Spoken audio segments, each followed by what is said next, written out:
A new poll conducted for 9 News has revealed only a small number of Queenslanders want the Lady Cilento Children's Hospital to be renamed. The new findings are the opposite to the government's flawed poll, which was exposed by a 9 News investigation. The results are in, and Queenslanders' verdict is clear. The majority want Lady Cilento's name to stay. Well, I think quite clearly the government has been caught out on this issue. This new poll was independently conducted by Galaxy, the most trusted polling company in the country. Each respondent only had the option of voting once. When the Queensland government conducted its original poll, it allowed multiple votes and didn't even include the name Lady Cilento in the question.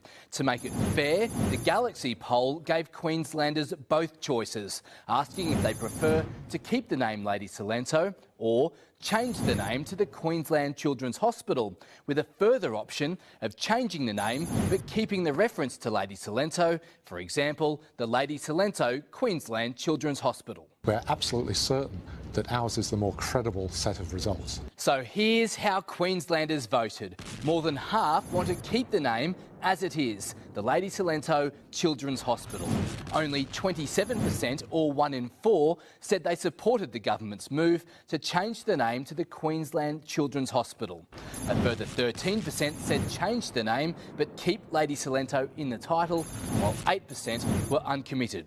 What we now know is that 65% of Queenslanders, or 2/3 of those surveyed, said they want to keep Lady Cilento's name, and only 27% don't. The poll confirms that there's no strong community support for the name change. If it was shown that Queenslanders wanted the Lady Cilento name to stay, would you keep it? The decision has been made by Cabinet. If the Queenslanders said the decision has already been made by Cabinet. Queenslanders have spoken loud and clear.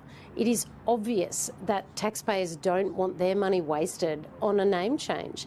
They actually want their money spent on looking after sick kids. But this undeniable support for the Lady Cilento name is the complete opposite of what Stephen Miles told Parliament. And so we consulted the public.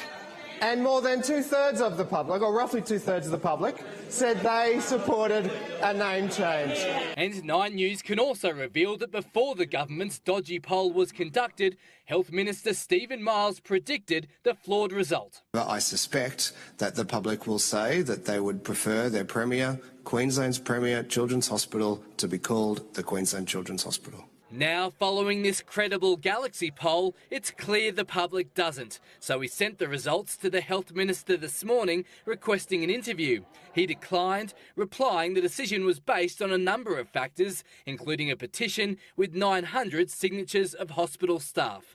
Although that petition has not been made public, and Miles previously claimed what Queenslanders want will be taken into account. If the public support it, we will change the name of the hospital to the Queensland Children's Hospital. The new Galaxy poll also asked Queenslanders if they believe the government has lied about the level of community support for the name change. Only 14% say no, 35% remain uncommitted, while 51% say they believe the government is telling us all lies. While Stephen Miles has maintained that the change of name has substantial community to support, the research has shown that it actually doesn't. Tim Arvia, 9 News. Queensland is watching the #1 news hour.